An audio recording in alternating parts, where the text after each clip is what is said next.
Have you ever stumbled across some mystic work that caught your attention? Maybe it sounded like poetry or it's using Old English and it catches your attention, but you don't really know how to work with it or what might be practical about it.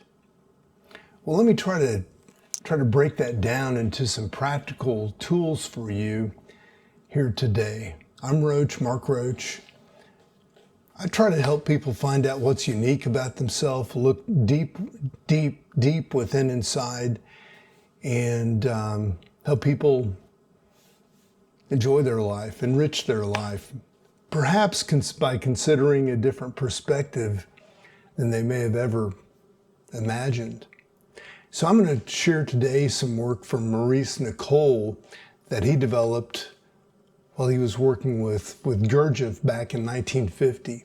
And many of the things that he wrote are kind of outdated and, really don't make a lot of sense to most people, and thereby they kind of get passed over. But for me, as I was recovering from complex PTSD, some childhood traumas, and struggling in my professional life and making decisions,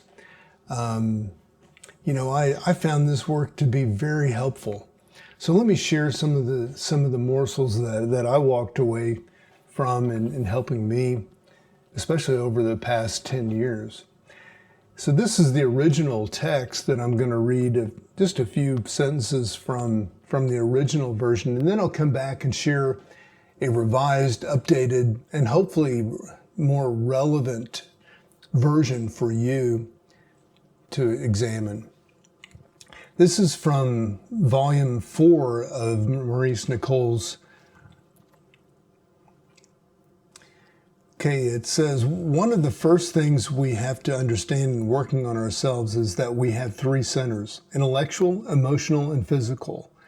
These 3 centers are not in harmony. Observe for yourself that you can think one thing, feel another thing, and do another thing.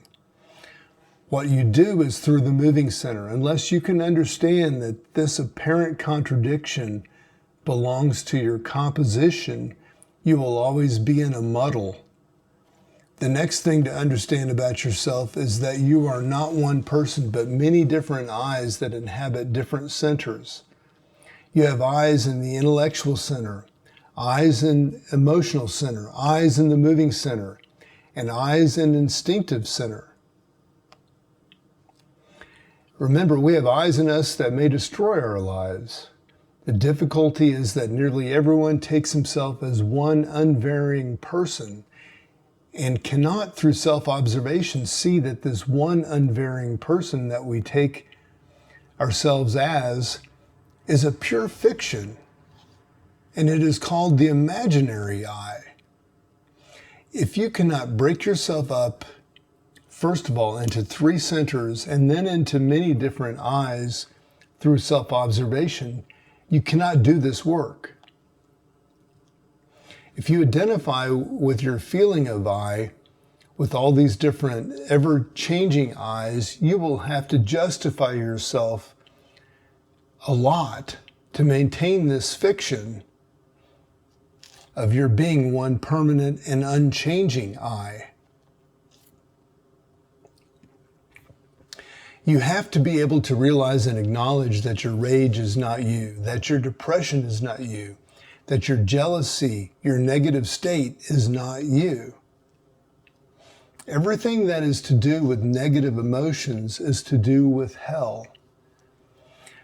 But all the eyes that wish to work in us have to do with heaven. That is, another state of ourselves which will lead us to meet the master or real I. So try to transcend your problems. Try to transcend your negative emotions. Try, above all, to remember yourself.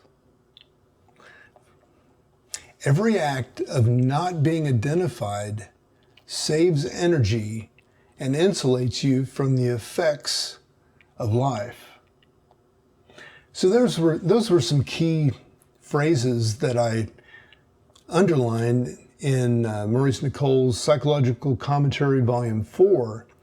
And what follows now is a rewrite for the modern day person, hopefully you, that will reach you and help you potentially go deeper into yourself and potentially explore this work as I did and find it to be of benefit to you. So let me share this rewrite. It's called Some Notes on Practical Work. It's a modern script, understanding our inner selves. We're delving into the fascinating world of self-awareness and personal growth. We're exploring the concept that each of us is not just one person, but a collection of many selves or I's, each residing in different parts of our mind and body.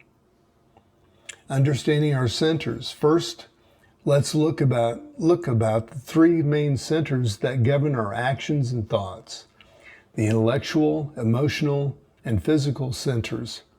Often these centers are not in harmony. You might find yourself thinking one thing, feeling another, and doing something entirely different. This lack of alignment can lead to confusion and a sense of being in a muddle. Many I's within us. So within these centers are various I's, different identities or selves that can take control at different times. Some of these I's can be harmful if we let them dominate. They often reside in the negative parts of our emotional center, leading to feelings of illness, weakness, or self-pity. It's crucial to recognize these I's and learn to separate from them. Dealing with these negative emotions like anger or self-pity can be particularly destructive. These emotions drain our energy and can even make us physically ill. The key is to become more conscious and intelligent about these feelings. Understand that these negative I's are not truly you. They are learned behaviors or reactions. The imaginary I versus the real I. Many people mistakenly believe they are a single, unchangeable person, what we call the imaginary I. However, true growth comes from recognizing that we are a multitude of I's. By observing ourselves, we can begin to separate from these false identities and move towards discovering our real I. Steps toward self-realization.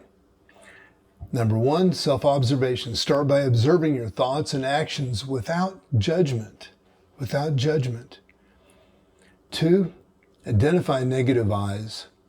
Recognize when negative emotions arise and understand that they are not you. 3, practical detachment.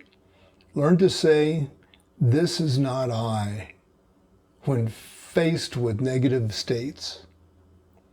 4, seek unity. Aim to unify your various I's by focusing on positive growth and self-awareness. Remember that each act of detachment from these negative states saves energy and helps insulate you from life's challenges. By following this path, you can navigate towards a more harmonious and fulfilling life. Thanks for exploring these transformative ideas. And let me tell you, whenever I stumbled into acting, actually I didn't stumble into it. My father, his biggest fear was public speaking. So at the age of 5, I was put into with a theater coach to learn to do recitals and memorize things. And of course, I was also memorizing chapters of the Bible and reciting them at church. But the theater coach started some exercises to really open up the world that has been described here about self-observation, exploring feelings, and then whenever, as an actor, being faced with different circumstances and different characters, it forces you to kind of detach or consider you know, what I bring to the table and what the author of a script or of a play may have put in there for a character. And it really challenges you to explore yourself and identify these different emotions. So a funny thing that whenever I in midlife, I resumed my acting, a lot of people thought I was looking for attention. But what I was really looking for was a platform where I could explore my emotions, where I could explore different parts of myself through various characters, and also have a chance to experiment with different eyes in myself and get the feedback from a group, from a seasoned acting coach, as well as to judge for myself, because some of my work was being captured on film, and I could see for myself what seemed to be real versus a number of false identities that I had inherited or picked up along the way in my life. So I hope that helps you and gives you something practical to work with, because this is where the real work, in my view, really begins, is becoming aware of what's going on in your life, in your circumstances, in your body, in your mind, and in your spirit. I'm Mark Roach, wishing you all the best.